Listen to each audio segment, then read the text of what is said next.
Sí. Empezamos. Eguerdión Guztioi, muchas gracias por acompañarnos en esta mesa redonda que cierra dos intensas jornadas del 21º Seminario de la Fundación Fernando Buesa. El título de la mesa plantea a las personas que me acompañan un reto considerable, el de resumir y condensar de alguna manera todo lo que se ha debatido anteriormente aquí. ¿Qué y cómo recuperar lo perdido? Es el título. Un enunciado que reclama, en primer lugar, un ejercicio de indagación para identificar las pérdidas y degradaciones que ha supuesto el terrorismo en nuestro país. Y, a continuación, una tarea todavía más difícil de prospectiva y anticipación de futuro. Solo aquellos que quieren tapar o redecorar nuestro pasado, o quienes prefieren olvidarlo, pueden negar el profundo impacto que han tenido 6 décadas de terrorismo en el cuerpo y en el alma de nuestra sociedad. No es necesario recordar la cifra de personas asesinadas, heridas, secuestradas o trasterradas, y tampoco los estragos y daños causados por los disparos, las bombas y amenazas en las personas supervivientes, en el tejido económico y en las expectativas de ese futuro que sería imaginable de no haber existido el terrorismo. Más difíciles de precisar, pero no menos importantes, son los efectos que ha tenido ese proyecto político sustentado en la violencia, en la sociología y en la psicología de nuestro país, en la forma de pensar y de actuar socialmente de las generaciones que hemos vivido sumergidos en esa atmósfera viciada. La acción de los terroristas y de sus auxiliares, ya desde antes de la transición y hasta el momento del cese de los disparos, alteró el escenario político, barrió de él algunas expresiones, limitó seriamente el desenvolvimiento de los partidos señalados como enemigos y condicionó percepciones y actitudes de nuestra sociedad. Es decir, no solo atentó contra la vida, sino también contra la libertad y la igualdad de los que vivimos en esta tierra. Y en el clima de amenaza, miedo y silencio impuesto, quedaron también fuertemente afectadas las relaciones entre las personas, al igual que valores y sentimientos como la ética, la solidaridad, la empatía o la compasión, esas cualidades que nos definen como humanos. Uno de los detalles que más me chocó de esa época fue ver cómo personas que se decían pacifistas e internacionalistas se ofrecían a viajar a los territorios ocupados de Palestina, de nuevo tristemente de actualidad, para actuar como escudos humanos, es decir, para proteger con sus cuerpos a activistas palestinos, posibles objetivos del ejército de Israel. Y sin embargo, no se les pasó por la cabeza hacer lo mismo con sus vecinos, que estaban siendo hostigados y asesinados de forma sistemática por la misma época en la puerta de su casa. O si se les pasó, nunca lo llevaron a la práctica. Si comparamos el terrorismo con una enfermedad y nuestro país con el paciente, podríamos decir que hemos logrado superar la fase crítica de la dolencia, pero esta nos ha dejado secuelas considerables en el cuerpo social, algunas permanentes y definitivas y difícilmente reversibles, y otras que esperemos que puedan ser corregidas o atenuadas con el tiempo. Para tratar de identificar qué bienes y valores se perdieron bajo la opresión del terrorismo, cuáles son todavía recuperables y cómo habría que actuar para conseguirlo, contamos con 3 personas que conocen a fondo la cuestión, porque la han abordado vital y profesionalmente desde mucho tiempo atrás. Luisa Echenique, Lourdes Pérez Rebollar y Martín Alonso Zarza, muchas gracias en nombre de la Fundación Fernando Buesa Fundazioa por compartir en este seminario vuestro análisis y reflexiones. Luisa, Lourdes y Martín, por este orden, van a intervenir por espacio de unos 15 minutos cada uno y a continuación les plantearé alguna observación que me ha suscitado su intervención antes de dar paso a las preguntas de ustedes. Bueno, empezamos. Aunque no necesite presentación, 2 notas biográficas de Luisa Echenique. Esta donostiarra ha dedicado gran parte de su vida a la escritura. Aunque también se ha prodigado como articulista y colaboradora en prensa escrita y radio, su trayectoria destaca sobre todo por su faceta literaria, amplia y diversa, que arrancó en los años 90 del siglo pasado. Ha publicado una decena de novelas, la última, creo, Cruzar el agua, el año pasado, y con El ángulo ciego obtuvo en 2009 el Premio Euskadi Narrativa. Es asimismo autora de un libro de poemas, El arte de la pesca, de 2015, y de 3 obras teatrales, una de las cuales, La herencia, fue premio Buero Vallejo en 2016, y asimismo es traductora de autores franceses. Dirige desde hace varios años un taller de escritura creativa en San Sebastián y es directora del espacio digital canaleuropa.eu y del Festival Literario Un Mundo de Escritoras. Su activismo cultural ha sido reconocido por el gobierno francés con la distinción de Caballero de la Orden de las Artes y las Letras y por el Ayuntamiento de San Sebastián con la Medalla al Mérito Ciudadano. Pero junto a sus indudables méritos literarios, yo destacaría de Luisa la dimensión moral de toda su obra, moral en el buen sentido de la palabra, es decir, la de ser sensible y estar comprometida con los valores que nos hacen humanos y nos llevan a situarnos del lado de las personas más vulnerables y a aborrecer la violencia. Sin más, tiene la palabra Luisa. Pues buenos días a todas y a todos. Gracias en primer lugar a la Fundación Fernando Buesa por la invitación. Es un honor para mí estar hoy aquí y además en tan buena compañía. Gracias a Emilio Alfaro por su presentación. Yo he titulado mi intervención Libertad, Igualdad, Humanidad, porque creo que son esencialmente esas dimensiones de democracia y civilización las que perdimos durante los años del terrorismo y las que debemos recuperar en el contexto de un mundo que no tiende precisamente a ninguna de las tres, ni a la libertad, ni a la igualdad, ni desde luego a la humanidad. En relación con la libertad, es indudable que la presión terrorista nos hizo menos libres. No voy a insistir en lo que llamaré la libertad exterior, porque conocemos perfectamente la restricción clara de libertades y derechos humanos que la violencia, la amenaza, la extorsión, el acoso, la intimidación del terrorismo supuso, sobre todo para quienes tenían una vida pública, que voy a decir cuando hoy nos acoge la Fundación Fernando Buesa, y también la que supuso para los ciudadanos de a pie que se atrevían a expresar una postura contraria a ETA o su entorno, ostracismo, atentados a sus negocios, un sinvivir cotidiano en sus pueblos. No podemos decir que eso haya desaparecido del todo, pero es evidente que estamos en otro tiempo más de cicatrización o de arañazos que de aquellas profundas heridas. Pero lo que me interesa hablar hoy es de la libertad interior, porque me parece indudable que aquella falta de libertad en lo público, aquella constante obstaculización a la expresión del pluralismo político e intelectual, a la calidad del intercambio de ideas, a ciertas manifestaciones culturales, todo aquel encogimiento visible de la libertad tenía desde luego un correlato íntimo en el mundo interior, en la mente o, si se prefiere, en la conciencia. De una manera general, fueron tiempos pobres para la originalidad intelectual, para la creatividad cultural y no digamos para el desarrollo y el progreso convivenciales y éticos. Yo creo que el terrorismo contagió en nuestra sociedad una mengua, un estrechamiento de la propia idea de libertad, de lo que la libertad significa y permite, y una forma de conformismo o de fatalismo íntimo frente a su menoscabo.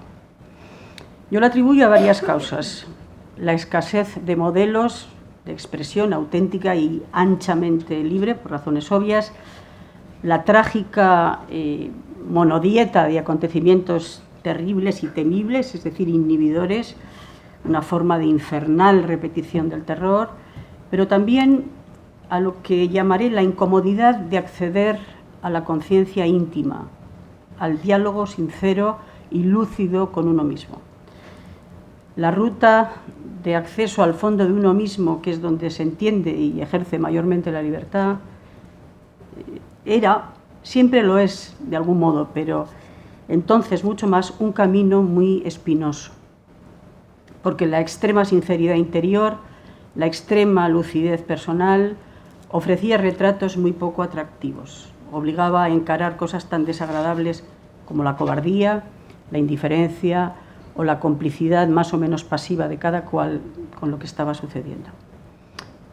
El narcisismo no suele ser precisamente un aliado de la buena memoria, de la introspección interior sincera y desde luego de la buena memoria. Y si me permito pensar en esa falta de libertad interior y afirmar ese déficit de diálogo verdaderamente íntimo, fluido y libre, es también por la multiplicación entonces y ahora de lo que llamaré actos de distracción de la conciencia.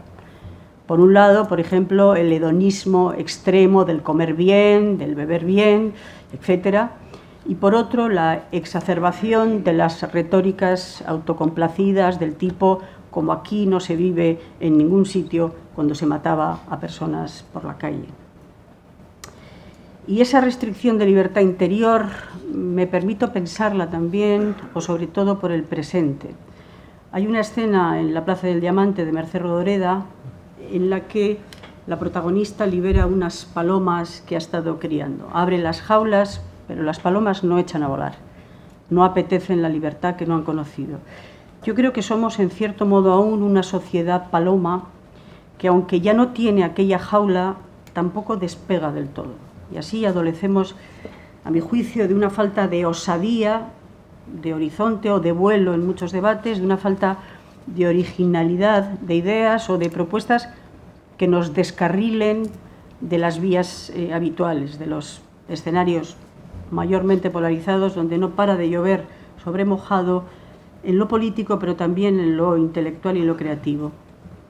Diría que aquí el agua circula ahora mucho más libremente, pero como sociedad somos aún un agua sin gas. Por ejemplo, ¿por qué no hay entre nosotros más excéntricos? O más irrupción de propuestas insólitas, o más creaciones sanamente percutantes o desconcertantes. Lo dejo ahí. El segundo aspecto es el de la igualdad. También nos acostumbramos a vivir en la desigualdad, a conformarnos con un sentido degradado de la justicia. Toleramos, trágicamente, para empezar, la desigualdad en la experiencia vital de nuestros conciudadanos. Que unos pudieran ir seguros por la calle, mientras que a otros se les negaba del modo más radical ese derecho y todos los demás. También aceptamos la desigualdad en la ocupación del espacio público, es decir, común.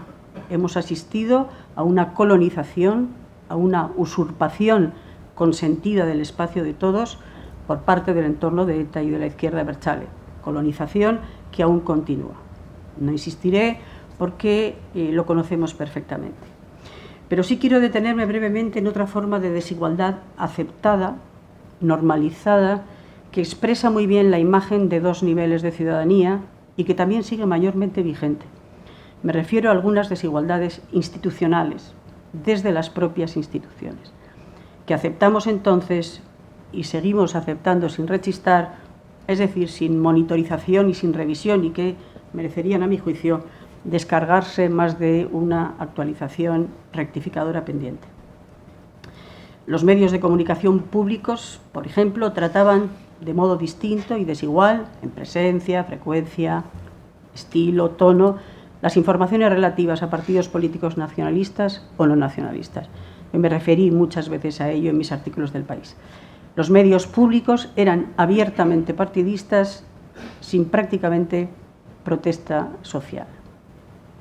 Y estaban también, y sobre todo, las desigualdades derivadas de una consideración restringida de lo que vasco significaba, por ejemplo, en el ámbito cultural.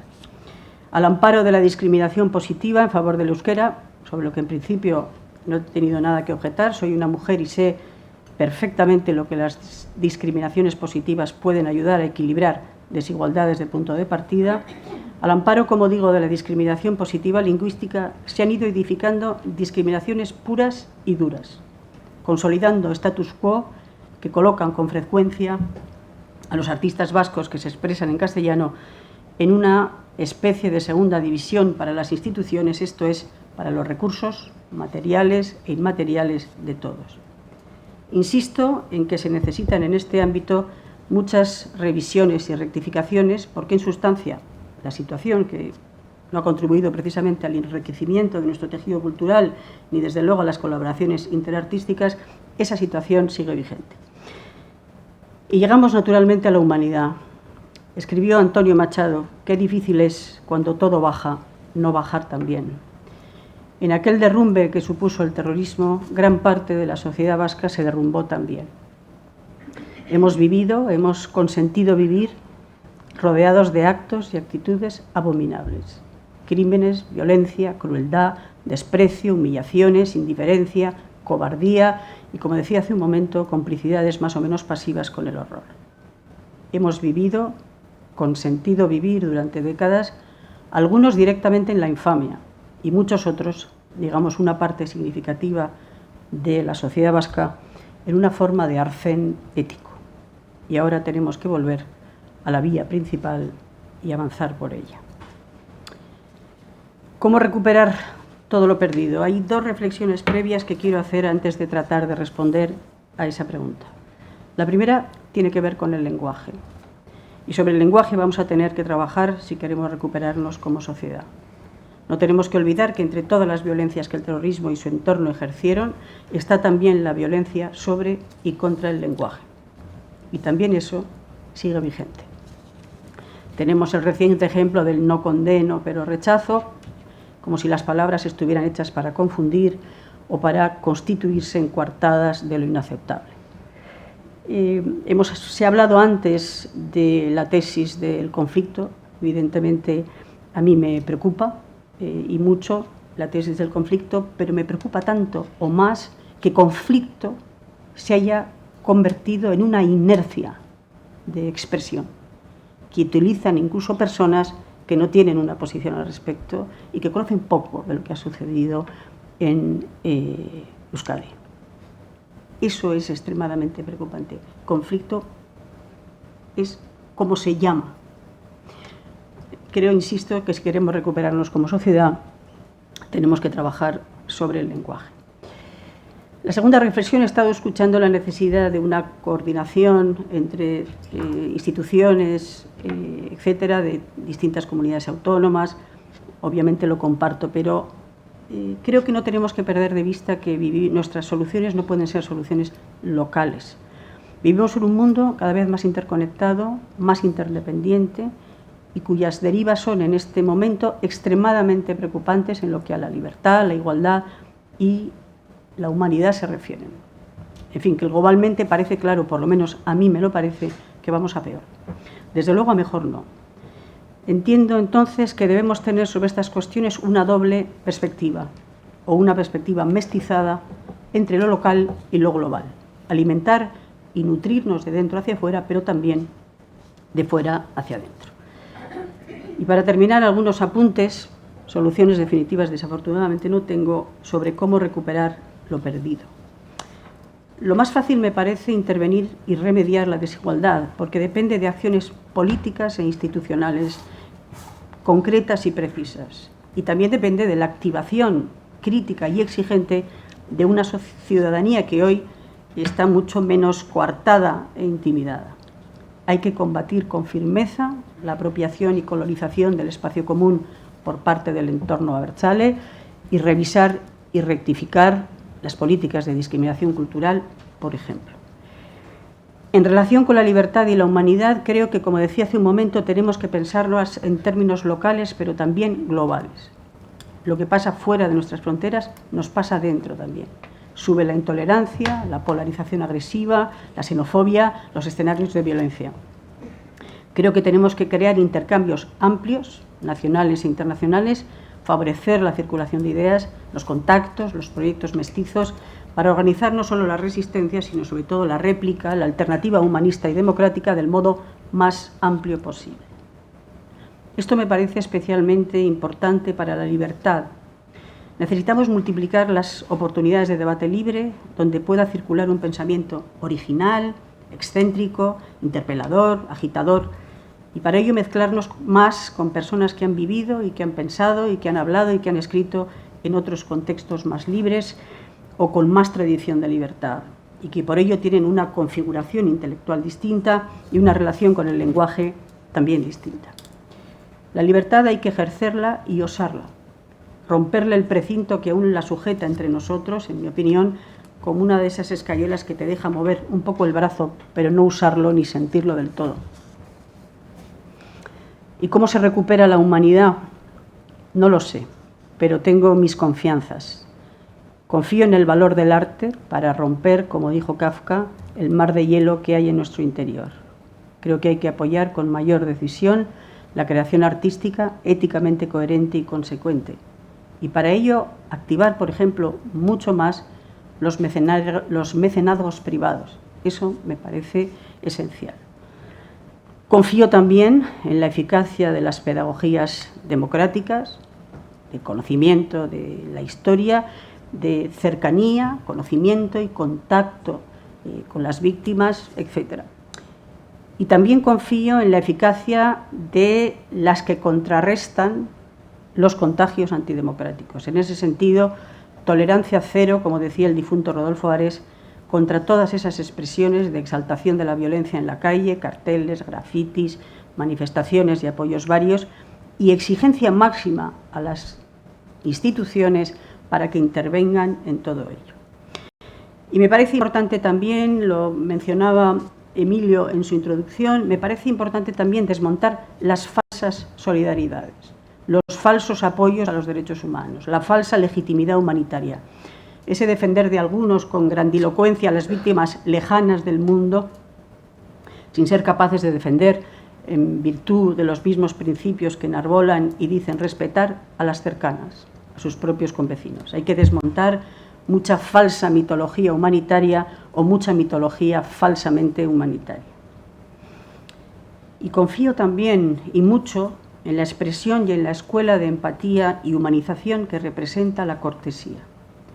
Creo con el filósofo Emmanuel Levinas que la cortesía, el après-vous decía él, el usted primero, que la cortesía es un sinónimo de civilización. Hay que multiplicar entonces los gestos de cortesía hacia los demás y exigirlos para nosotros. No aceptar en ninguna circunstancia ser tratado mal, es decir, ser maltratado. Y tenemos tarea por delante porque vivimos en una sociedad bastante áspera en este sentido.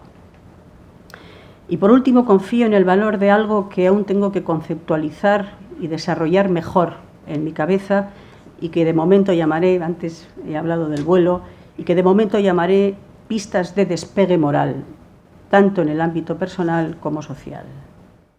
En el sentido de que pienso que debemos darnos, en relación con lo sucedido, la oportunidad de una forma de movimiento, de desplazamiento de perspectiva o de enfoque que alumbre menos la recriminación, incluso la autorrecriminación, y más la redención. Ese desplazamiento de foco, esa muda de perspectiva, es lo que traté de expresar en mi novela Aves del Paraíso. Creo que tenemos que crearnos oportunidades, escenarios, iniciativas para la redención ética. Oportunidades, escenarios, iniciativas dinámicas, fecundas, es decir, en presente y de presente, para una rehabilitación, un rescate moral de nuestra sociedad. Como digo, sigo reflexionando en ello. De momento lo pongo aquí sobre la mesa. Muchas gracias.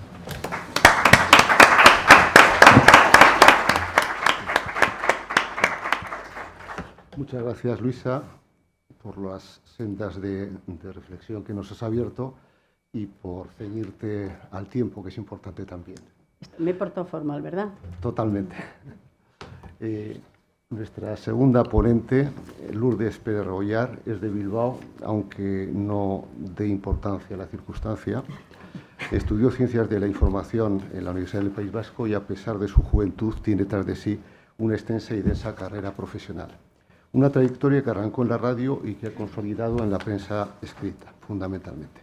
Primero como cronista política en El Correo durante la intensa década que va del 95 al 2006.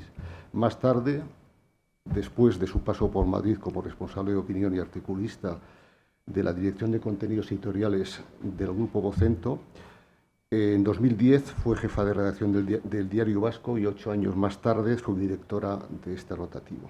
Actualmente es subdirectora de la agencia Colpisa, que suministra contenidos informativos a 16 periódicos regionales. Pero además de periodista de calle y de redacción, Lourdes Pérez ha sido y es una activa articulista y una voz reconocida y rigurosa en las tertulias de distintas radios y televisiones. De ella destacaría que nunca miró a otro lado ni fue equidistante, así como su compromiso con las víctimas del terrorismo. Ahí está como ejemplo su libro Déjame que te cuente, Memorias para el futuro, en el 10º aniversario del fin de ETA, editado en el 2021.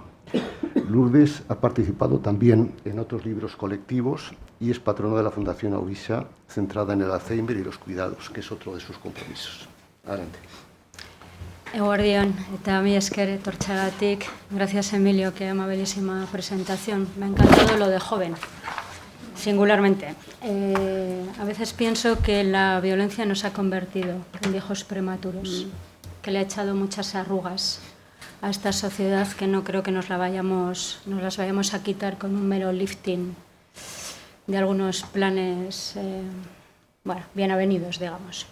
Gracias, por supuesto, querida Nati, por la amable invitación, a todos los que te rodean, a Eduardo, siempre tan preocupado por atendernos cuando nos transmite sus invitaciones, y un placer reencontrarme con tantos amigos y tejer complicidades con otros que espero hacer, porque al final la vida es eso, redes de complicidades, que es lo que nos hace humanos. Se nos ha convocado aquí esta mañana otoñal, no voy a mejorar lo de ella, les digo, esto es un spoiler, no voy a mejorar la excelente intervención de Luisa. Hablando de cortesía, ¿no?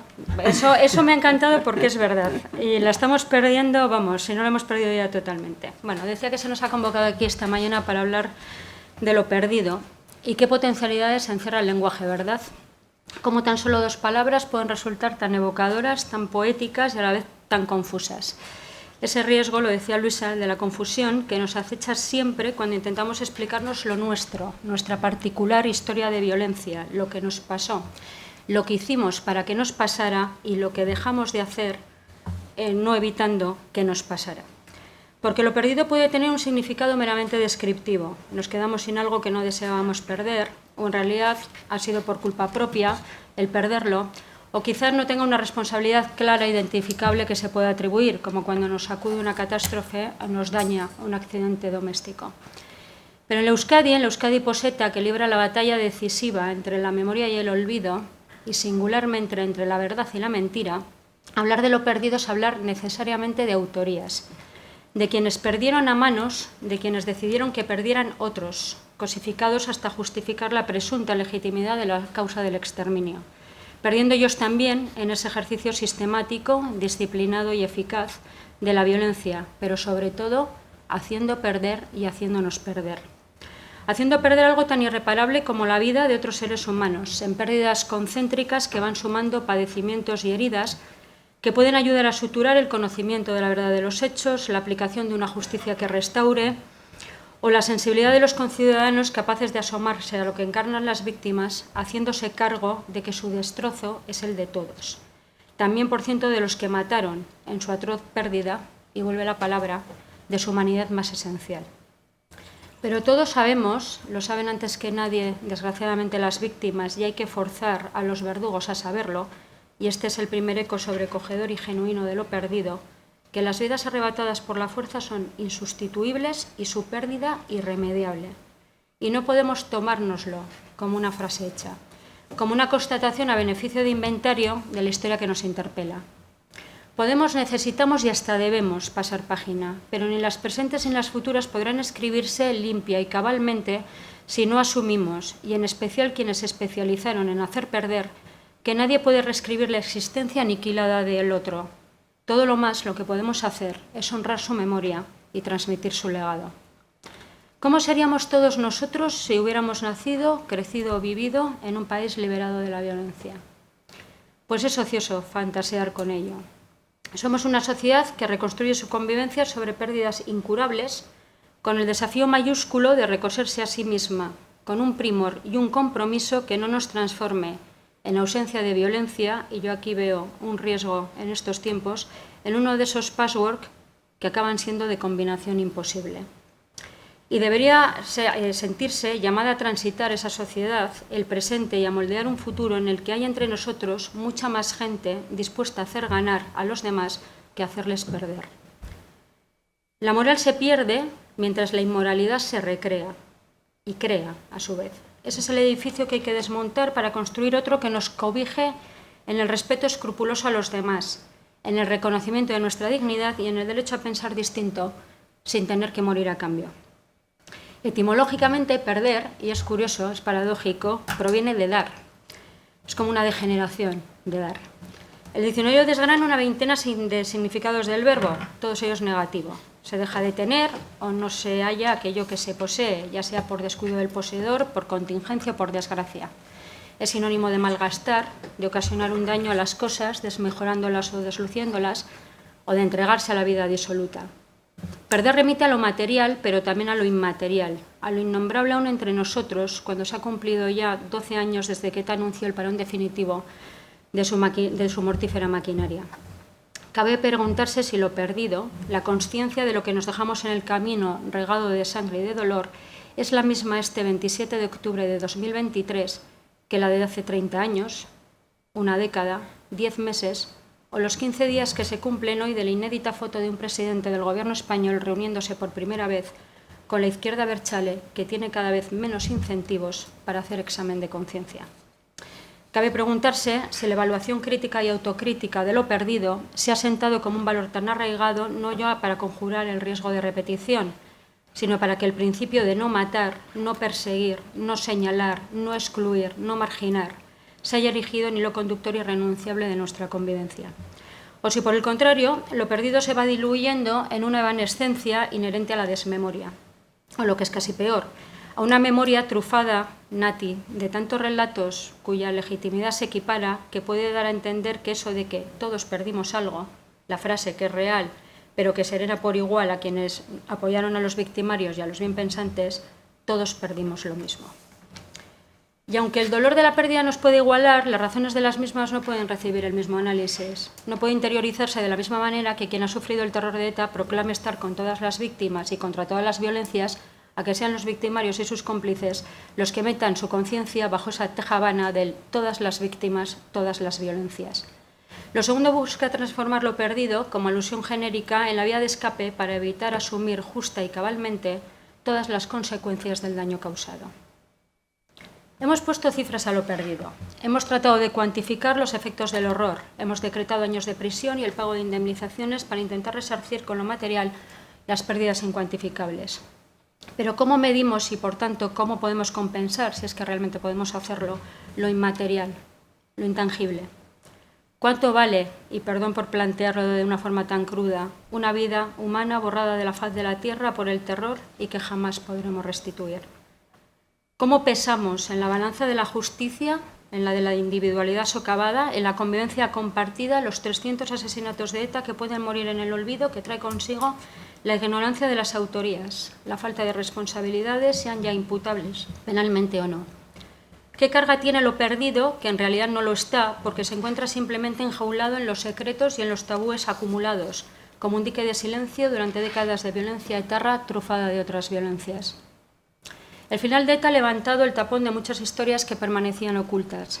Hemos liberado, singularmente en las páginas de los periódicos, alguna cosa de vez en cuando teníamos que hacer bien, el genio, aunque haya sido tarde, el genio de la lámpara, que nos cuenta padecimientos de los que ni siquiera teníamos noticia y de los que quizás tampoco en realidad quisiéramos saber. Hay quien advierte del riesgo de hurgar demasiado en la herida, de auscultar intimidades e incurrir en el morbo ante el escaparate público. No voy a negar que ese peligro existe, sobre todo entre quienes narramos presionados por la angustia de las prisas, la necesidad de liofilizar la realidad en un titular y la rutina de las fechas fijas en el calendario. Pero creo más inquietante aún que lo perdido acabe quedándose sin voz y sin palabras, que sigamos siendo incapaces de contarnos lo menos evidente, las pérdidas profundas que las víctimas arrostran sin que llegamos a aproximarnos a lo que significan, no solo, por supuesto, para ellas, también para todos nosotros, si ambicionamos ser de verdad una sociedad desarrollada y respetuosa con los derechos humanos.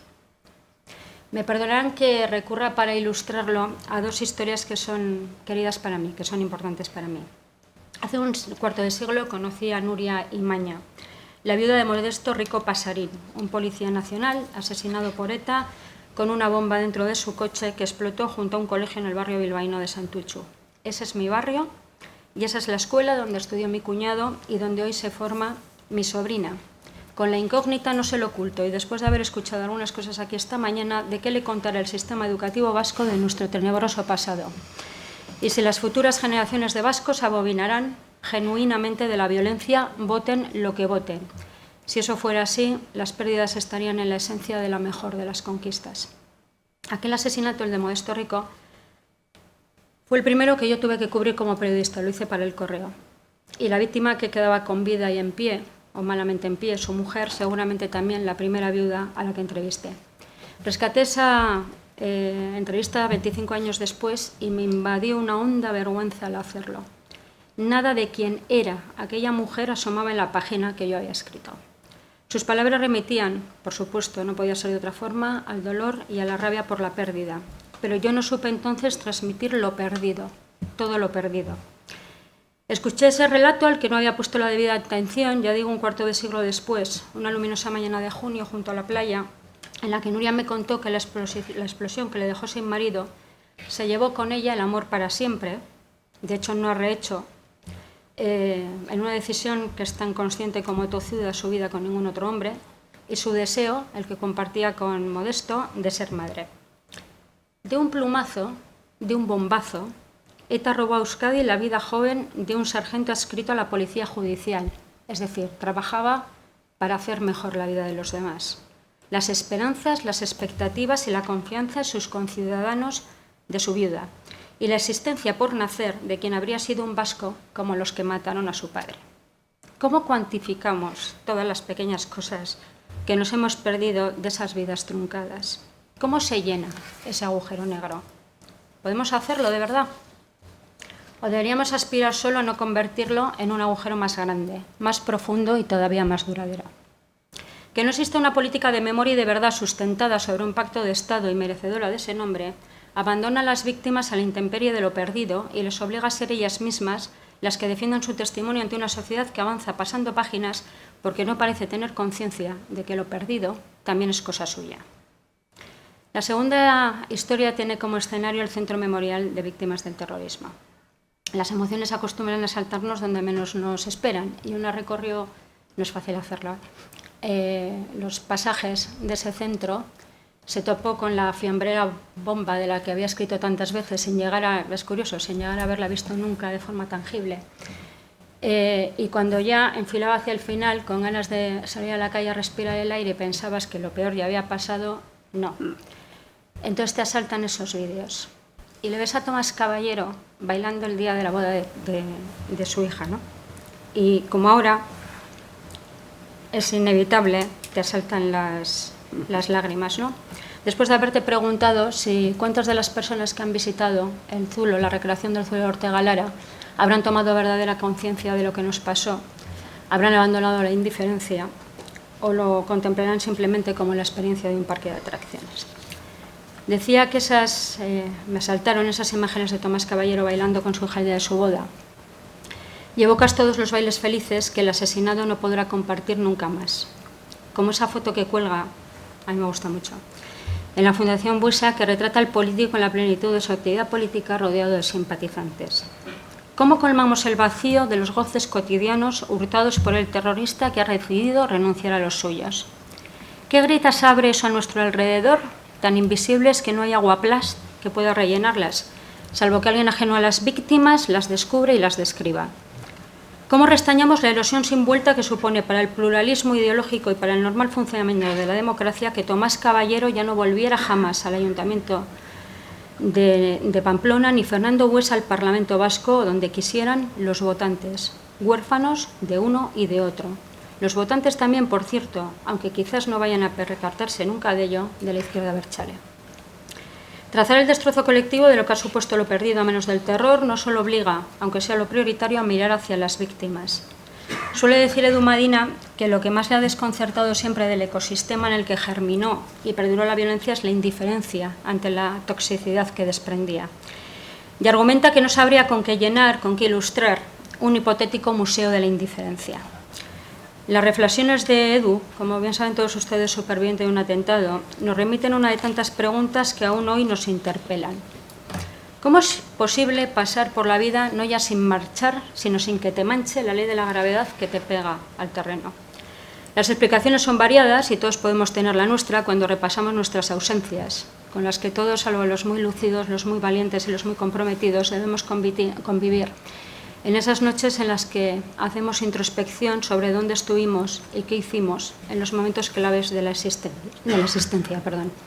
aquellos en los que más nos vale no equivocarnos de bando. Decía que el abanico de justificaciones puede ser amplio, desde el miedo a la desidia moral, pero aunque la denuncia de la indiferencia forma parte desde hace años del relato que intenta proyectar la verdad poliédrica de lo que fuimos, ni se asume ni por tanto se habla de ella. Es decir, hablan de ellas lo que pueden hacerlos porque no cargan con esa mácula sobre su conciencia. ¿Cuánto pesa ese silencio? ¿Cuánto vale? ¿Qué hemos perdido en el océano de la apatía? ¿Es posible que el indiferente deje de serlo? Nos tenemos que contestar que sí, por eso estamos todos aquí, esta mañana de otoño. Pero la enseñanza para el futuro no es, en este caso, garantía de apenas nada, sino un presente que nos fuerza a contemplarnos críticamente ante el espejo y admitir nuestra culpa individual, que no es ni la del activista, ni la del activista asesino, ni la del cómplice, ni la del condescendiente, pero que sí esa apatía, esa indiferencia se ha representado en nuestro mal más extendido, sin el cual ETA no habría durado lo que duró. Y lo perdido en el camino, nuestra dignidad como sociedad, en estar donde teníamos que estar cuando la situación nos llamó a filas, es difícilmente recuperable, salvo que las generaciones que nos sucedan en la Euskadi pacificada nos rediman a todos. Las víctimas, los indiferentes y los victimarios. Ningún lienzo que trate de recoger todos los matices de lo perdido podría obviar las vidas quemadas en la pretendida causa de la liberación de los vascos, levantada sobre tal cúmulo de fakes que sobrecoge hasta qué punto penetraron en nuestro cuerpo social y hasta qué punto todavía permanecen ahí, arraigados. Vidas perdidas aquí sí, por decisión propia. Vidas perdidas también porque otros resolvieron que merecían perderse por las virtudes de una lucha que unos diseñaban y otros ejecutaban. En todo lo perdido, la responsabilidad de los instigadores resulta capital. Fueron los que ordenaron arrebatar vidas mientras otros veían cómo la ejecución les arrebataba la suya, en lo que ésta tiene de comprensiva hacia el otro, de empática, en definitiva de humana. El comisariado político de ETA cargará siempre sobre sus hombros, en tanto que sea incapaz de asomarse tan siquiera al destrozo provocado, con el estigma de todo lo que empujó a triturar en el matadero de la violencia. Todas las vidas valen lo mismo, pero no todas son igual de valiosas, porque no aportan tampoco lo mismo en su individualidad a la sociedad en la que desenvuelven. Podemos evocar al terrorista estereotipado de patria y pensar que nada se nos perdió con su encarcelamiento, es más, que ganamos para el bien común sacándolo de la circulación y metiéndolo en prisión. Pero un país con terroristas perseguibles, condenables y encarcelables es un asunto de todos y no un asunto privado entre el victimario y la víctima. Es un asunto de todos porque en algún momento alguien optó por quebrar la convivencia haciendo perder para ganar una patria que jamás arropará si se levanta sobre los andamios de los tiros y de las bombas. Y la pregunta asoma inquietante cuando escarbamos en lo perdido. Podemos explicarnos con relativa facilidad por qué los peores de nosotros abrazaron el terror, pero ¿y los que estaban llamados a ser los mejores? ¿Por qué gentes aparentemente tan válidas, tan inteligentes, tan diestras, se decantaron por hacer perder en vez de por hacernos ganar? ¿Cómo cuantificamos las vidas perdidas de los más abyectos? ¿Cómo calibramos lo que esta sociedad dejó de conquistar cada vez que alguien que podía haber tomado otro camino optó por el de la destrucción y la autodestrucción? ¿Hasta dónde el arrepentimiento y la voluntad de reparar el daño puede salvar los muebles de todo lo perdido? ¿Cuánto nos hemos depauperado también como sociedad civilizada cuando el Estado de Derecho dejó de serlo para combatir al terrorista de la peor manera posible? La lucidez, lo decía Luisa, que viene de Lucifer, como contaba magistralmente Federico Lupi en Lugares Comunes, nos hace ver que la vida es la expectativa de las conquistas, pero también una sucesión de pérdidas. Las que ha sembrado por acción u omisión la violencia en Euskadi de manera tan injusta, tan cruel y tan inolvidable, solo podrá restañarse desde la conciencia de que la devastación es irrevocable y que asumirlo exige renuncias por parte de quienes la perpetraron. Renuncia a ocupar el espacio público, a trasvestirse en adalides de los derechos humanos, a creerse en posesión de una superioridad moral porque ellos también se jugaron la vida y han perdido lo suyo en medio de todas las pérdidas que provocaron o avalaron. A sentirse legitimados porque la libertad de la democracia, el ejercicio del voto, nunca les castigó en proporción justa a esas pérdidas que acumulaban y ahora se disponen a premiar, como jamás antes, la decisión de dejar de hacer perder a los demás. El cómo. Me doy cuenta de que he hecho un poco de trampa porque me ha salido una cosa más interpeladora que respondona, pero bueno, es déficit del oficio. El desafío pendiente, y diría que cada vez más vigente, es que la tierra firme de los principios y valores, del no matarás, ganado singularmente por el coraje cívico de todas las víctimas, al mar de todas nuestras pérdidas, siga aposentándose sin descanso, para que las futuras generaciones de vascos puedan mirarse a la cara sin sentir vergüenza, aunque no la sientan. Muchísimas gracias.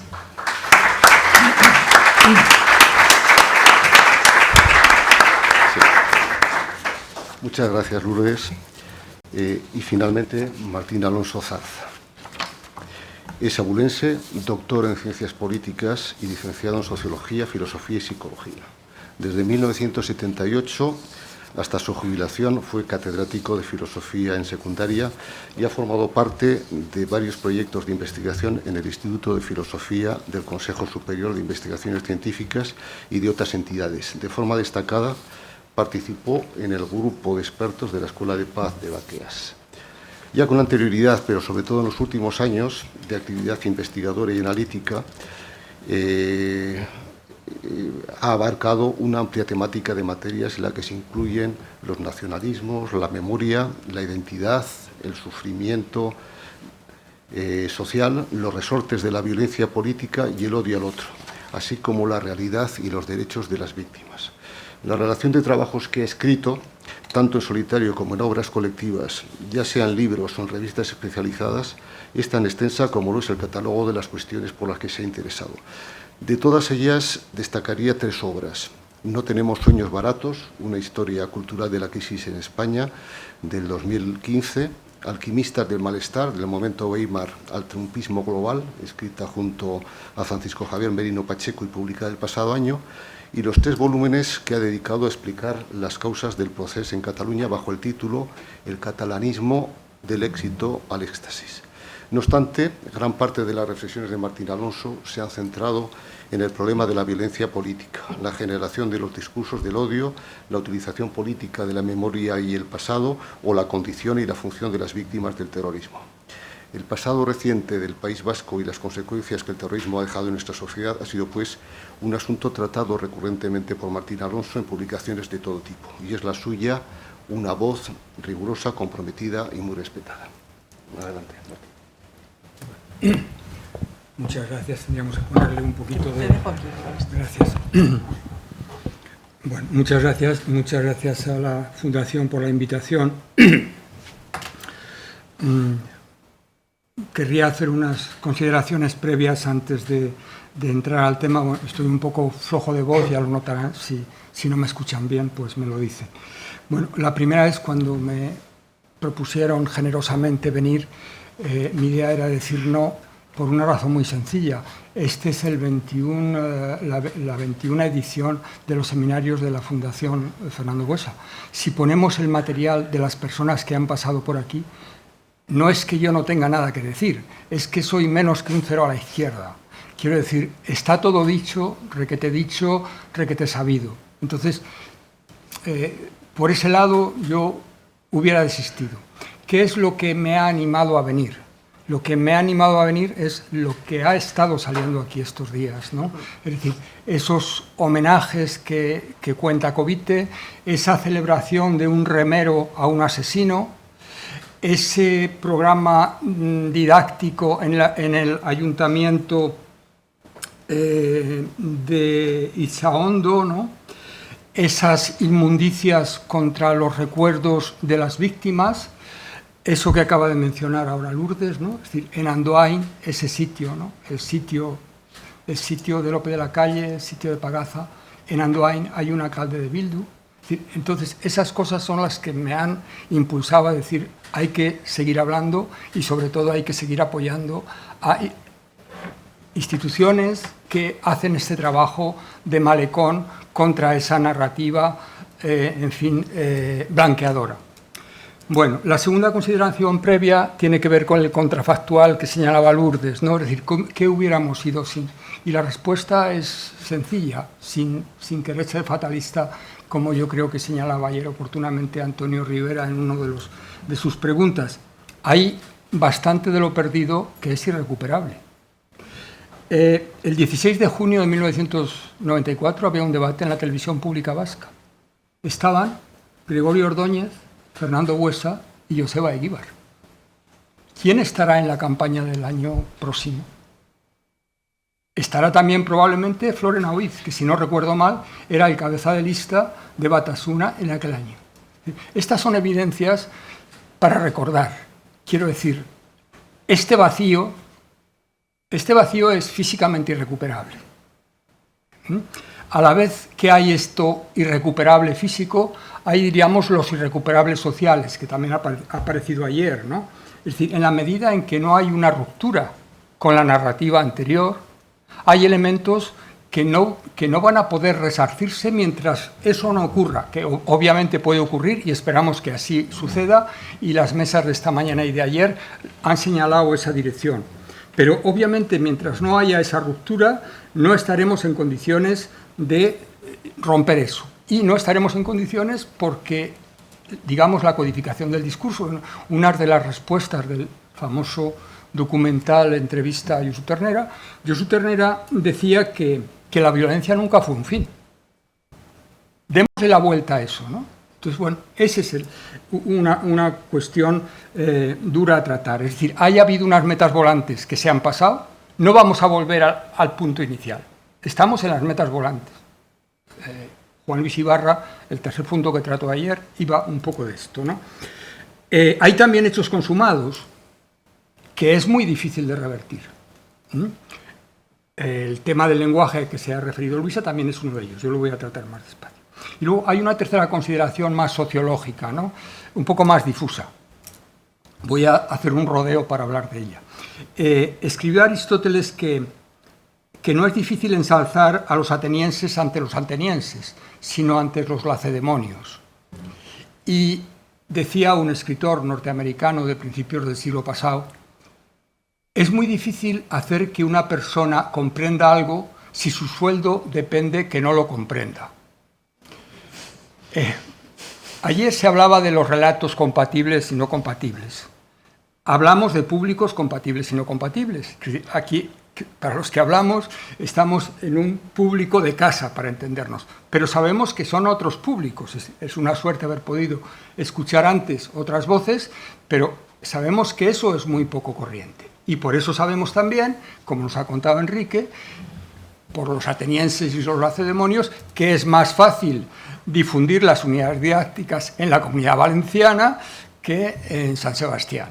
Entonces, ese es un asunto de cierto calado y que subyace a muchas otras cosas, ¿no? Bueno, detrás de esas consideraciones previas, yo voy a tratar el tema de cómo recordar un poco por el revés. La verdad es que lo han dicho todo. Yo creo que para digerir esas dos ponencias ya sería suficiente. Y he aislado unos cuantos aspectos que son los siguientes. La adulteración u orbelización aversale del lenguaje, el empaste nacionalista o la parte de la historia vasca reciente,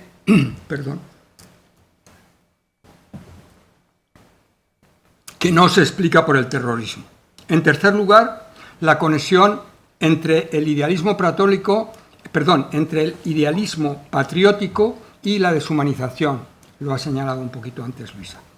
Luego, la homogeneización discursiva por la inmersión cultural en la narrativa del conflicto, que, como se ha dicho muchas veces, es la clave de bóveda del canon Aversale.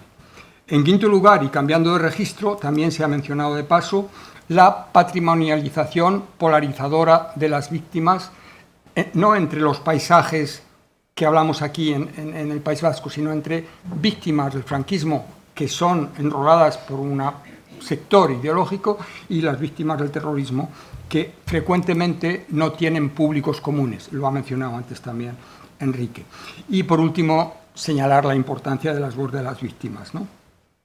Como son cosas conocidas, como he dicho antes, y escritas, voy a terminar cuando llegue la hora, porque, primero, todo es sabido, y segundo, si alguien tiene interés, yo le paso mi escrito con los detalles y las notas, y así está, ¿no? Bueno, voy entonces con ello. El primer punto se llama la orwellización aversale del lenguaje. Escribía el filósofo Thomas Hobbes que ni el error ni el sinsentido pueden detectarse sin una perfecta comprensión de las palabras. teniendo a una experta en el lenguaje a mi lado, a dos, me da un poco apuro a mí hablar del lenguaje, pero voy con ello. Para leer el paisaje mental vasco reciente, es muy recomendable una combinación de 1984, la neolengua, y de LTI, la lengua del Tercer Reich. Dice Víctor Klemperer, el autor de la última, una cita que me recordaba cuando hablaba ahora Luisa. Hasta los que despotricaban contra el nazismo lo hacían con sus expresiones. Ella nos ha dicho, todos utilizamos la palabra conflicto, ¿no? Entiendo que la más exitosa, si me permiten el uso de la palabra equincha, del aversalismo radical es la de haberse adueñado de la llave del diccionario. Voy a dar unas anécdotas para esto. Abril 2001. Aparecen en Andoain carteles con los nombres de concejales socialistas y populares sobre marca de agua de una cruz gamada y bajo el rubro de fascistas. Mayo 2001. En la librería Lagún, que se vayan preparando, Fascistac Campora. Los que queman libros llaman fascistas a los quemados. Poco después, en el Bosque Pintado de Ibarrola, Ibarrola, facha de honor, Ibarrola español, ETA mátalo. Estamos a principios del siglo. Saltamos. Este año, en marzo, Merche Aizpurúa, la representante de H. Bildu en el Congreso, sostuvo sin que le temblara la voz que Euskal Herria es un país antifascista, con una sociedad con profundos valores democráticos. En el Congreso de los Diputados. Ella era ella sola. Hace unos pocos años más, es un cambio de tono, pero en la línea de continuidad, decía el Lehendakari que Euskadi es una sociedad modélica. Y para que aproximemos esto al tema que nos ocupa, en 2006, el que luego sería secretario de Paz y Convivencia, con el que trabajó Insan Senarro, que nos ha hablado antes, escribía, la sociedad vasca se ha movilizado como pocas contra la violencia, los atentados, las injusticias y a favor de los derechos humanos y las víctimas. Esto no es adverbial, porque una parte del relato principal que hoy se difunde, según en ciertos ambientes, es que la derrota de ETA es un producto de la sociedad vasca. Es decir, que es la sociedad vasca que se ha movilizado mucho para hacerlo. Recordarán ustedes el Euskobarómetro aquel en el que, a la vez que colectivamente se afirmaba esto, luego le preguntaba, ¿usted ha participado alguna vez? Y creo que no llegaba al 10% de las personas que habían participado en alguna manifestación. Esto lo digo en memoria, entonces me lo toman así también de memoria, ¿no? Pero quiero decir, es que hay un hilo de continuidad de decir, nosotros somos antifascistas, a decir, hemos vencido a ETA. Entonces, eso me parece que es una cuestión clave desde el punto de vista del lenguaje. Si añadimos un poco más, este mismo septiembre, es decir, hace un mes, Óscar Matute comparó a los presos de ETA con Nelson Mandela. Es decir, una captura referencial completa, transformar a los asesinos en héroes de la patria. Y esto nos lleva a otra cosa que ha mencionado antes. ¿Cómo un contexto tan connotadamente totalitario ha podido codificar esta experiencia en términos de paz, diálogo, negociación, mediación, convivencia y antífrasis afines? Es decir, ¿cómo se ha producido esta adulteración del lenguaje? Una adulteración que combina arteramente, y quería decírselo esto a la viceconsejera que ha estado antes, porque es filóloga, dos elementos de la pragmática que son muy eficaces. Los silbidos de perro y las hojas de parra. Bueno, si acaso luego lo explico, ¿no? Es decir, con estas premisas no cabe esperar una deslegitimación cabal de la violencia. En la clave de lectura de este código aversale, ni los asesinatos, la quema de libros, la extorsión, la cale borroca son motivo de reproche, porque la responsabilidad se externaliza a una instancia abstracta que hace de los atacados víctimas propiciatorias. Y por un poco de ironía, si me dejan, no tengo conocimiento de ningún territorio que haya conocido tal concentración de agentes de marketing ideológico verificadores, mediadores, facilitadores, promotores, pacificadores, como tampoco de ninguna democracia que haya tenido el número de escoltas que ha habido en el País Vasco, como tampoco de ningún país que haya creado un colectivo etnopacifista. Esas son especificidades de aquí. Bueno, tan enorme cambiazo de las categorías semánticas no habría sido posible sin la contribución de lo que denominaré empaste nacionalista. ¿Qué es eso del empaste nacionalista? Bueno, el elefante en la habitación. Ha estado aquí desde ayer y en otros sitios por el estilo, ¿no? Se hablaba de humus y esto. Bueno, voy a tratar de dar cuenta un poco de ello. La violencia es una poderosa herramienta de nacionalización, pero a su vez el nacionalismo es algo más que un excipiente para la violencia. Los nacionalismos, quiero decir, no hay nada de específico en lo vasco en relación a este funcionamiento de la violencia. Es decir, y ya que antes he hablado del lenguaje, puedo recordar algo, ¿no? Cuando en 1959 se presentó el ministro de la Gobernación la Ley de Orden Público, dijo que era la carta magna para la convivencia social. Quiero decir, para que vean lo que se hace con el lenguaje desde este punto de vista de la neolengua, ¿no? Es decir, invertir el sentido de las palabras. Bueno, digo entonces que el nacionalismo es más que un excipiente. Recordamos la fábula del árbol y las nueces, que algo tiene que ver con ello. Decía Miren Arzayus que su padre no legitimaba la violencia, sino que la contextualizaba. En francés hay una expresión que dice «tout comprendre», ¿no? Comprender es perdonar, ¿no? Y contextualizar también es perdonar. Utilizaré una anécdota, no sé si es algo chirriante, ¿no?, que ocurrió aquí hace unos pocos años. Un consejero de salud ordenó la retirada de tulipanes amarillos del jardín de la Subdirección de Salud Pública de Álava para evitar su ofensiva combinación con los tulipanes rojos. Eso ocurrió aquí. Veamos lo que quiere decir con esto. Este consejero es miembro del PNV y el PNV firma con EH Bildu, EH Bai, Sortu y el Carrequín un manifiesto el pasado 22, es decir, hace una semana, que se titula, atención, ¿no?, por lo de la neolengua, llave, cerradura, agujero, puerta, abrir y cerrar. En ese manifiesto solo hay dos categorías de agentes. Los partidos, que son esto que les he citado, y ven que son partidos nacionalistas, y víctimas. Víctimas. ¿Por qué víctimas? Bueno, nacionalismo vasco y victimismo son una pareja indisociable, no solo en el nacionalismo vasco, ¿no?, como todos los credos que utilizan el mito de destino robado.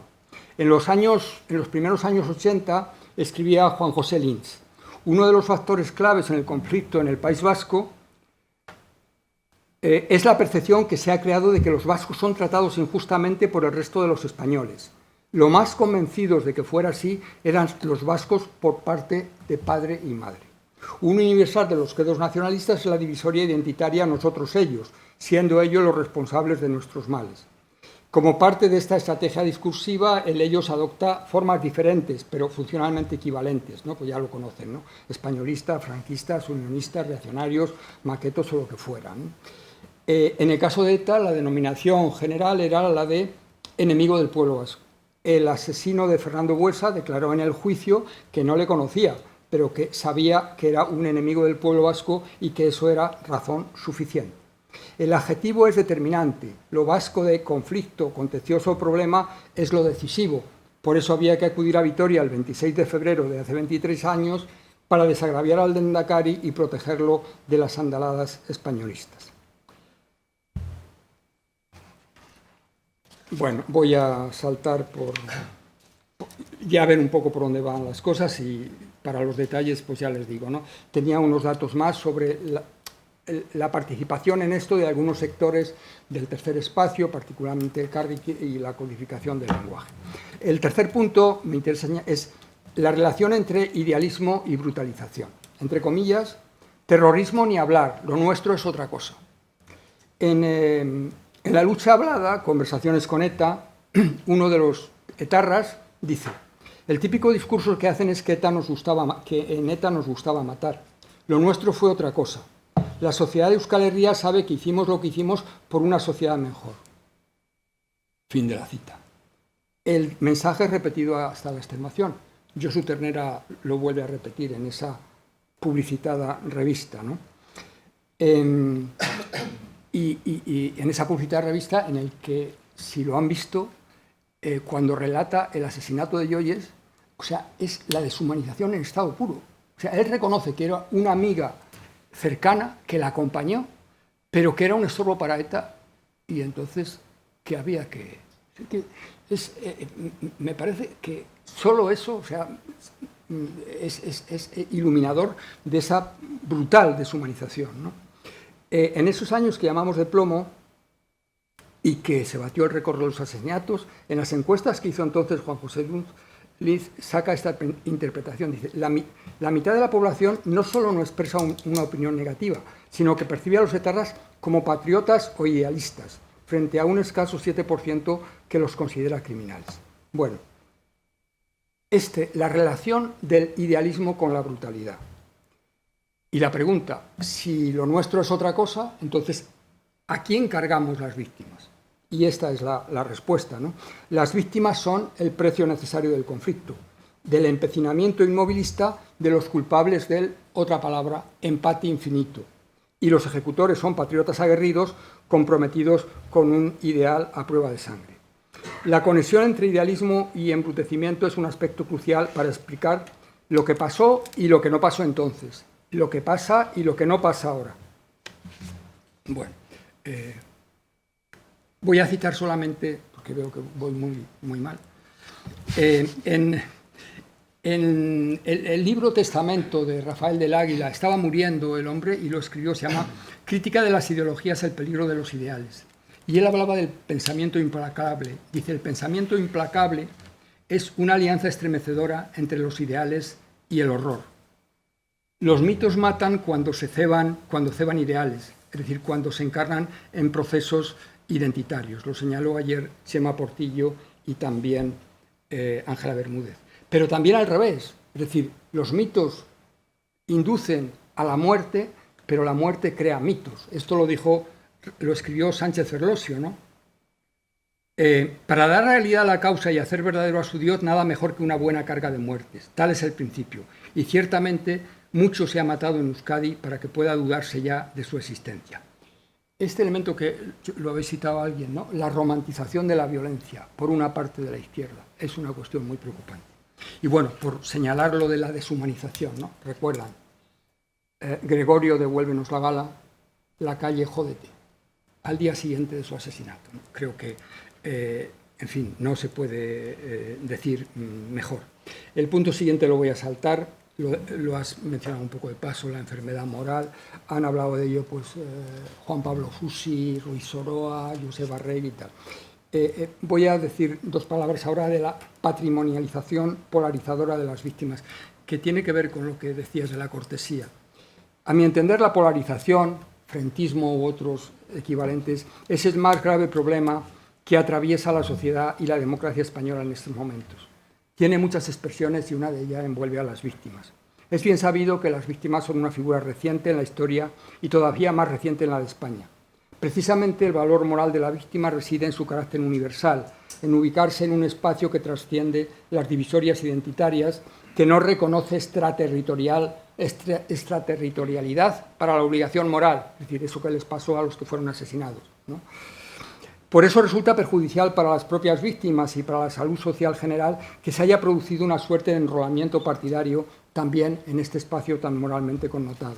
Hay un sector de la sociedad que reivindica memoria histórica y reparación para las víctimas del franquismo, mientras pide amnistía y pasar página para las víctimas de ETA.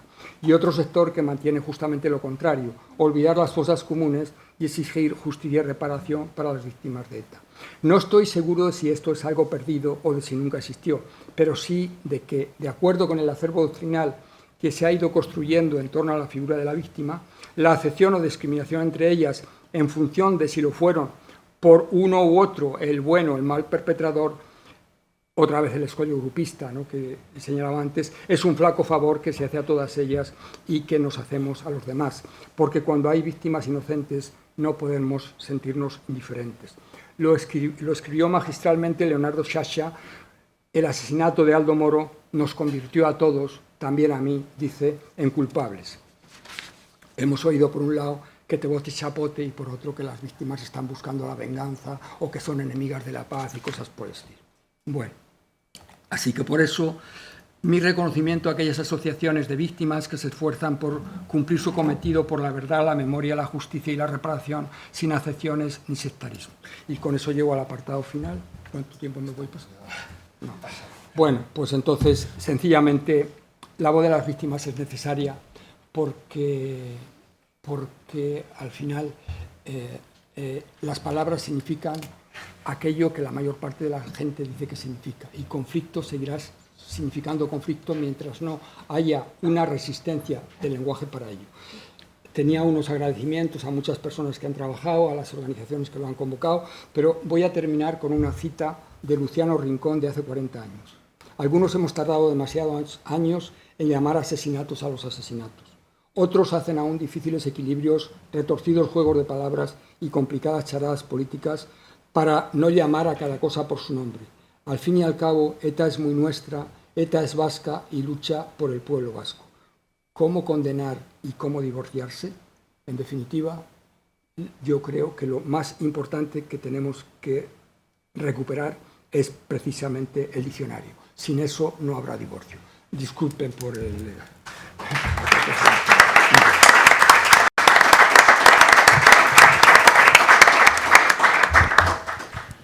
Muchas gracias, Martín.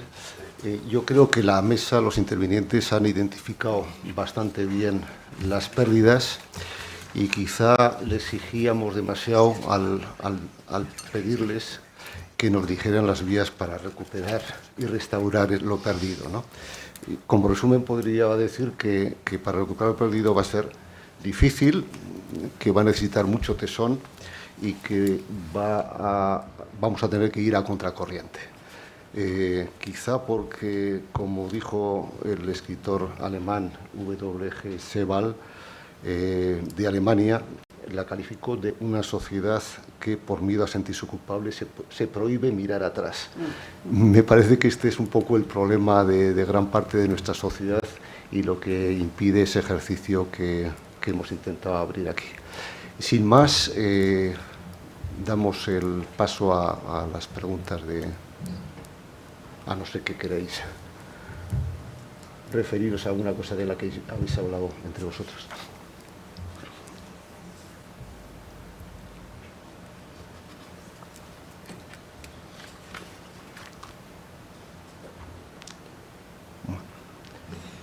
Quizá tú acabas de citar a Sebald, Martín citaba a Orwell,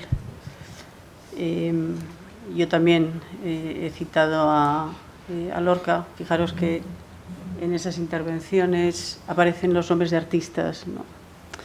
Yo creo que es importante el apoyo y es importante la labor del arte, porque el arte habla de estas cosas y las encarna.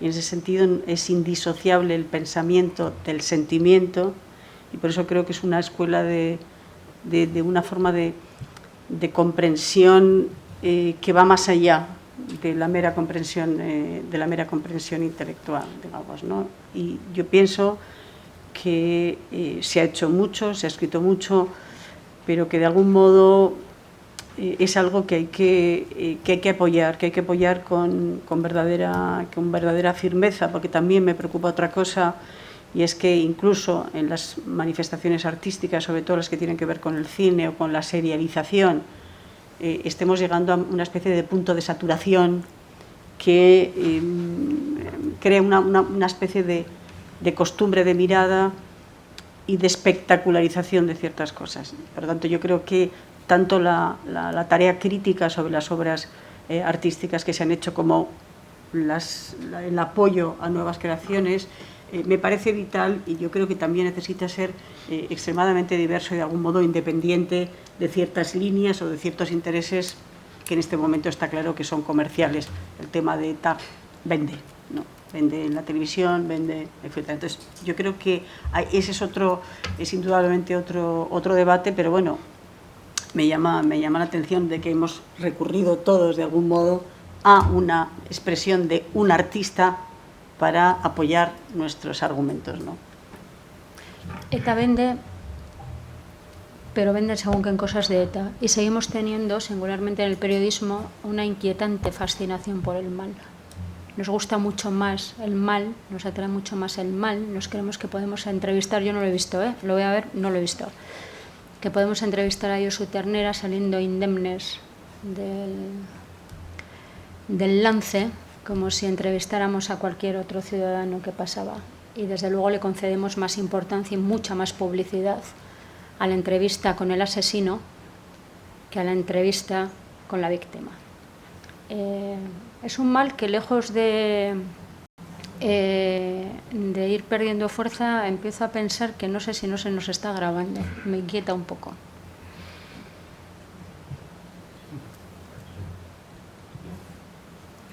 Hola, buenos días. Bueno, lo días. primero agradecer a la Fundación Fernando Buesa este trabajo complejo y valiente, ¿no?, de deslegitimación de la violencia terrorista.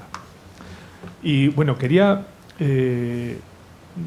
partiendo de una reflexión, a veces tengo la sensación ahora, bueno, pues de que el planeta está enfermo, ¿no? Y en ese cuidado, bueno, pues a las personas que me ha tocado cuidar, a personas mayores o a mis hijos. Entonces hay unos síntomas unos indicios que hacen percibir, no sé, parece que esto, hay algo que no está enfermo, desgana, no sé, algo que va contra lo que sería el ser natural, ¿no? Y a veces también percibo en la sociedad esa especie de enfermedad, ¿no? No sé, hay algo que me dice, no sé si es indicio, síntoma o enfermedad propiamente dicho, que es una especie de amnesia, ¿no?, que a veces tenemos, ¿no? Y en relación a qué y cómo recuperar lo perdido, pues no se veo esa relación con esa amnesia que parece que tenemos, ¿no? Entonces, yo creo que contribuimos todos, desde partidos políticos, desde medios de comunicación, pero en este caso yo creo que la reflexión y la pregunta que os hago es cómo los medios de comunicación de alguna forma creéis que contribuyen a esa amnesia y dando respuesta a qué y cómo recuperar, no sé, podría ser también interesante, y en relación a lo que decía Lourdes, ese análisis de cómo se contaron algunos hechos en las noticias en su día y analizarlos actualmente. Yo creo que eso podría ayudar tal vez a recordar esos hechos que quedaron en el olvido y hacer esa reflexión de cómo, bueno, pues puede que eso contribuyera a ese embrutecimiento de la sociedad que asumíamos las noticias que comentaba también Martín. Ahora lo vemos como unos hechos que nos horrorizan, que nos causan extrañeza, pero en su día lo vivíamos como, no sé, algo natural. No sé si los medios de comunicación tienen, bueno, pues una influencia también en ese aspecto, porque ahora sí que percibo, ¿no?, que con algunos temas sí que se consigue movilizar con un gran trabajo por parte del periodismo, movilizar a la sociedad. Tal vez en aquellos años pues entiendo que era muy complejo y que, bueno, pues a veces como con el medio ambiente, ¿no?, nos mueven más los intereses económicos, cortoplacistas, es muy complejo, ¿no?, el actuar en ese sentido. Vale, muchísimas gracias. Igual tú quizá, ¿no? Por alusiones. Por alusiones. Yo suelo decir que gracias a Dios que no había Twitter cuando ETA mataba y dejó de matar. No me quiero yo ni imaginar lo que hubieran sido cualquier atentado de ETA con el aparatito y todo el mundo creyendo, o sea, el espanto. Esa es una cuestión muy poliédrica. A ver, a mí me suele hacer gracia, me hizo mucha gracia algún comentario que escuché después de ver Maisabel, la película, de gente que decía, me he emocionado mucho porque yo no sabía que esto estaba pasando. Y entonces la culpabilidad se reconstruye porque dices, es que yo no sabía. Y dices, pero vamos a ver, ¿cómo demonios no sabíamos si los periódicos lo estábamos contando en tiempo y forma? Mejor o peor, y algunas veces mal. Y yo sí le puedo decir que yo miro atrás, lo he contado con la entrevista con Nuria Imaña, yo miro atrás y veo algunas cosas que contábamos, cómo las contábamos, cómo caían, ahí fuera y digo, ¿pero cómo ha sido posible? Pero cómo esto que objetivamente era el horror y que objetivamente años después, desaparecido el ruido de la violencia, cuando lo conseguimos meter bajo una campana de cristal, nos parece lo que realmente era, entonces lo asumíamos con esa normalidad. Cuando además, insisto, mejor o peor, radios, televisiones y por supuesto los periódicos, lo estábamos contando en tiempo y forma. En esta sociedad quien quiso saber, supo, y quien no quiso saber, y hubo mucha gente que no quiso saber, no supo. Y creo, ha citado a Sebal Martín, Emilio, yo soy un poco más pesimista. Es que yo creo que en realidad buena parte de nosotros no sentimos culpa, no nos sentimos interpelados y por eso no miramos atrás. ¿Qué podemos hacer los medios de comunicación? Una cosa que estamos haciendo, que es rescatar esas historias de vida, devolver el aire de la vida a los asesinados a través de sus familiares y rescatar historias, porque además cada vez hay más voces, es decir, eso sí se está levantando. O sea, yo que sigo pensando que esta sociedad necesita que se abran muchas más ventanas y sacar mucha pelusa debajo de las alfombras, mucho, y abrir muchos armarios, los vamos haciendo. El riesgo que tiene eso para mí es que esto se convierta en una especie de rutinización del testimonio de las víctimas, donde hacemos el esfuerzo de contar los testimonios de la víctima, pero despojados de intención. Y la intención en el periodismo es, de la misma manera que el periodismo se construye sobre la curiosidad, la perspicacia y las palabras, se desarrolla con la intención. Y si nos limitamos a hacer una suma de historias, de relatos, que en realidad no cuenten la perversión de lo que nos pasó y los riesgos que todavía sigue teniendo en sus entrañas esta sociedad, eso se va a acabar quedando como una especie de almanaque de testimonios para que todos apaguemos nuestra conciencia. Una sociedad en la que hoy, 27 de octubre de 2027, todavía hay gente que considera que puede salir a la calle a homenajear a un terrorista, que considera que se puede defender en según qué tribunas la defensa de los derechos humanos sin mirar atrás, sin decir, pero bueno, que eso produce un cierto bochorno, tiene un serio problema con cuál es su músculo moral. Entonces yo creo que los testimonios de las víctimas tenemos que dotar esa intencionalidad. O sea, no es una cosa que pasó y la contamos y ya está. No, es una cosa que pasó, que la contamos y que nos advierte de los riesgos que todavía anidan entre nosotros y que nos pueden convertir en una sociedad, vamos, amnésica, lo primero, de aquí a dentro de unos años. A ver, yo estando completamente de acuerdo con lo que ha dicho Lourdes, me colocaría en otro ángulo, digamos, ¿no? Primero, cuando usted habla de los medios de comunicación, a mí lo que me ha saltado enseguida es el chip generacional. Cuando hablamos de medios de comunicación, a partir de una cierta edad, pongamos por 30, eso ha dejado de existir. Ni la televisión, ni la radio, ni los medios de prensa llegan.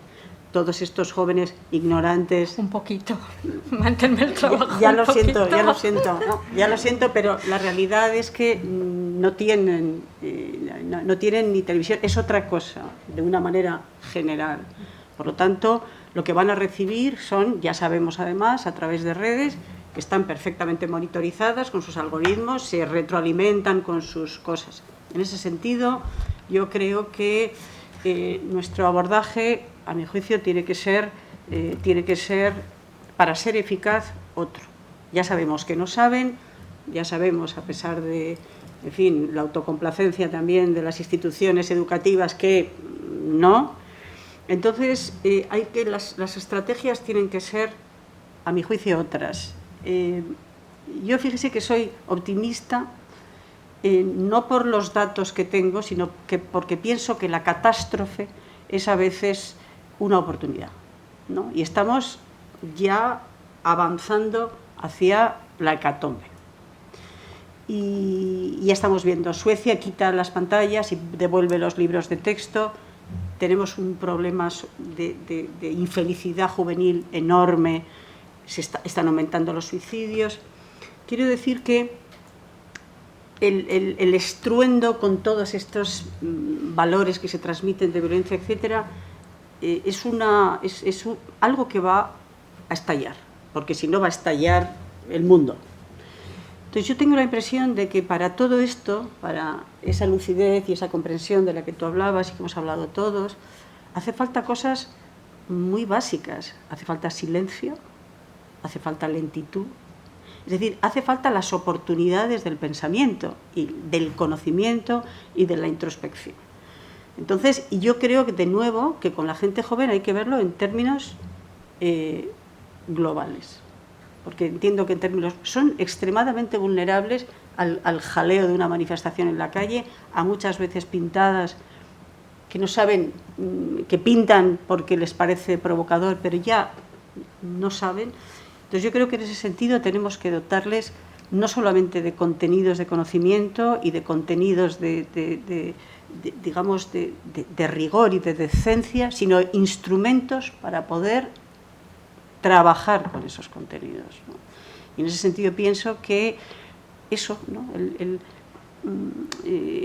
El silencio, las invitaciones a la introspección, pero a lo mejor casi al principio vacías, ¿no? Como una mecánica de pensar, sin contenido, porque si el contenido no tiene la herramienta, no va a llegar. Yo creo que tenemos que hacer un trabajo de devolvernos las condiciones de posibilidad de que esos mensajes pasen, ¿no?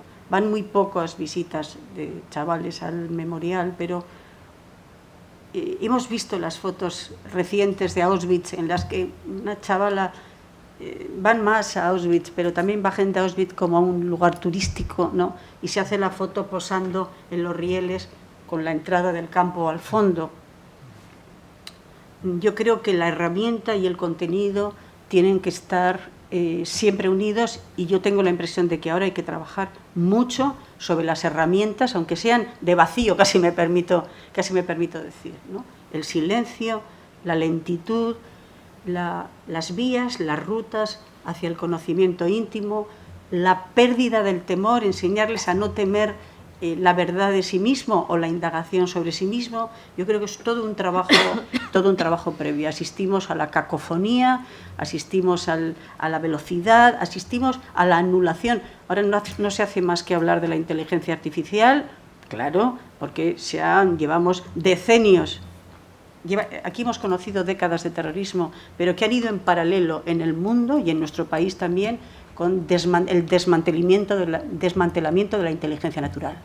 Entonces, yo creo que hay que recuperar esos mecanismos de inteligencia natural, de deseo propio y no informado desde el exterior, para poder ir introduciendo. Pero insisto, mi optimismo se basa en que creo que estamos en un momento crítico de las sociedades, no solamente de la nuestra, y que se van a empezar a tomar medidas críticas también para recuperar esos espacios, ¿no? Para los griegos la crisis era ese momento en el que o todo termina o todo puede volver a empezar, la crisis como un elemento de oportunidad, y yo creo que tenemos que yo a mis alumnos, antes de enseñarles a leer literatura, les enseño a estar en silencio, les enseño a estar 10 minutos sentados con la misma cosa delante de los ojos.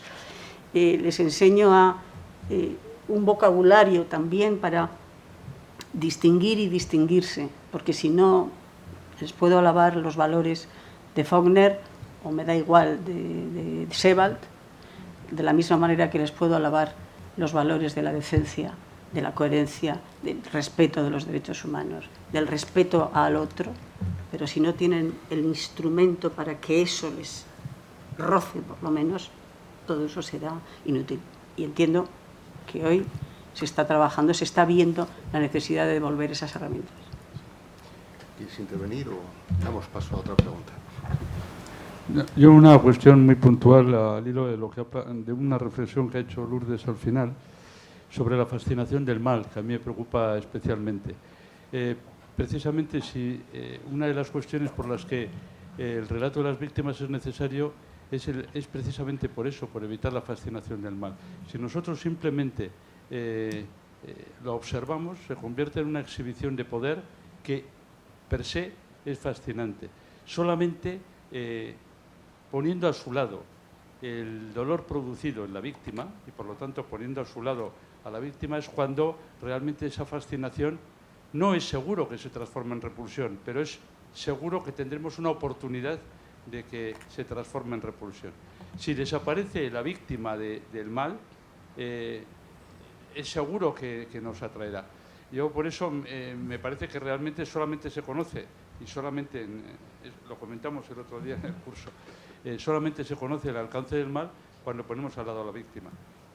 Hay una imagen potentísima que se hizo, bueno, no voy a comentar los entresijos de cómo se hizo, en la que el caso de Dolores González Catarain se le ve en un esquema, esquematizada absolutamente, agarrada de la mano de su hijo, que si no me equivoco tenía 2 o 3 años, si no me equivoco, en aquel momento. Ese esquema, esa imagen esquematizada, para mí es suficiente exhibirla junto a Josu Urruticoetxea para darnos cuenta del alcance del mal producido. Necesitamos a la víctima para darnos cuenta realmente del mal producido y sobre todo para que ese mal producido no nos fascine en su demostración de poder. Bueno, habla tú, que yo he hablado. Luego quiero decir una cosa. Bueno, yo creo que es fundamental. La figura de la víctima es la herramienta más poderosa para contrarrestar esto.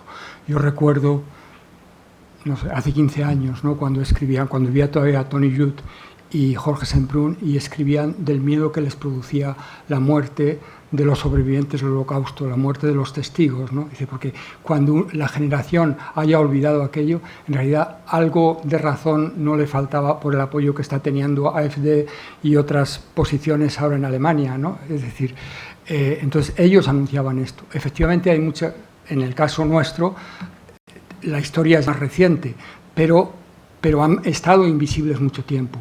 Entonces, convertirlas, es decir, hacer de las víctimas, digamos, las portadoras de ese lenguaje, es la manera de contrarrestar el mal, no solo el mal, sino ese elemento más insidioso que yo he llamado antes la romantización de la violencia, que está en ciertos sectores y que paradójicamente une los dos polos ideológicos, ¿no? Los dos extremos. Pero yo creo que eso es fundamental, es decir, la voz de las víctimas es lo más poderoso, por eso es tan importante que las asociaciones de víctimas tengan una voz reconocida y una voz autorizada, ¿no? Que se hagan actos como estos, donde haya un debate abierto, donde quepa una discusión desde esas premisas que se han anunciado, ¿no?, del respeto y eso que se decía ayer, esos límites, no esas barreras. Es decir, la premisa fundamental es que nadie puede defender ninguna ideología que no deje espacio a otras personas. Tenemos que poder vivir todos en este sitio, ¿no?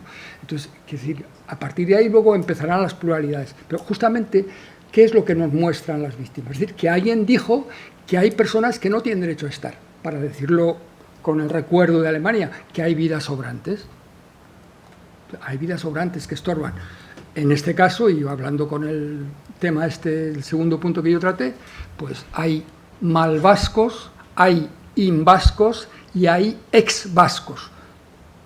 Porque naturalmente es el vasco, en fin, de pedigrí, el que tiene la capacidad, lo dijo muy bien Mario Naindia, de trazar la línea divisoria para decir quién es el verdadero vasco. Y es una arcesis imposible. Es decir, resulta que Mario Naindia efectivamente no era un verdadero vasco, en fin, y otras personas así, ¿no? Pues con la lengua y todo lo demás. ¿Por qué? Por ese elemento. Entonces, las víctimas rompen eso, es decir, las víctimas ponen ese ¿cómo llamarlo?, ese aislamiento moral identitario, lo desactivan, porque dicen, mira, aquí hay una vida, y una vida no lleva colores, no lleva banderas, es una vida, ¿no? Entonces, me parece que es el lenguaje fundamental, y además, obviamente, no es patrimonializable, tampoco es mezclable, es decir, es como se ha dicho un poco antes, hay que tener cuidado con ello, ¿no? Porque a veces se utiliza precisamente esto para decir, bueno,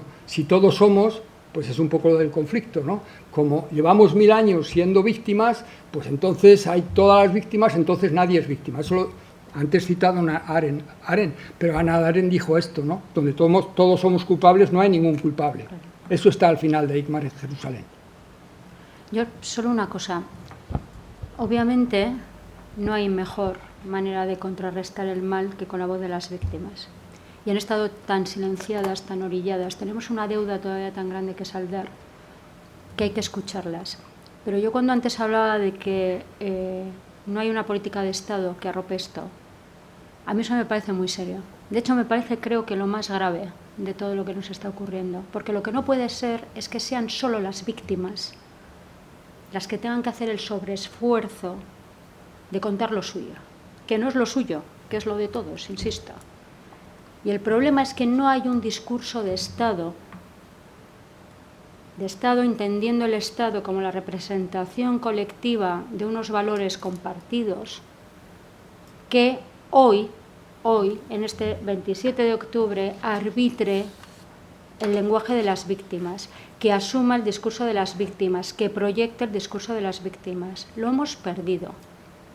Y eso, que parece que con todas las cosas que nos pasan y una crisis tapa otra crisis, ojo con eso a no demasiados años vista.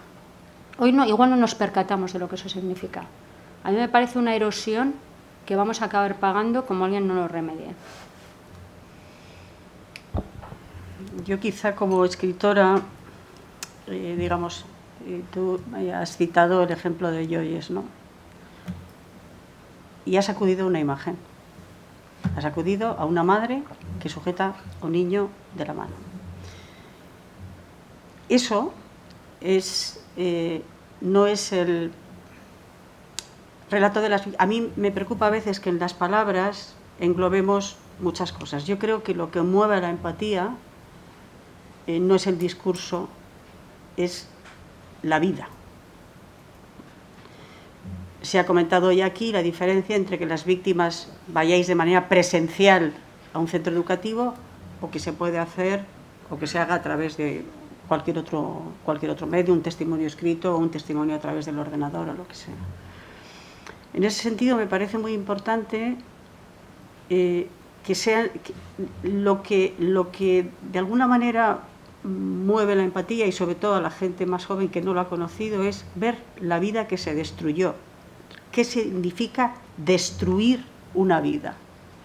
Y por lo tanto, en el ámbito del discurso o de la presentación de eso o de la transmisión, yo diría más la transmisión de eso, es esa vitalidad la que va a mover, ¿no? O sea, tienes que comprender lo que significa matar, no solamente que es malo matar, sino qué significa matar, qué significa arrebatar una vida, qué significa arrebatar el amor, qué significa no llegar a la comida familiar, es decir, lo que es la vida, ¿no? ¿Qué significa que te quedes en el bolsillo con los billetes que has comprado para un viaje o para lo que sea, ¿no? Y en ese sentido se preguntaba Lourdes hace un momento qué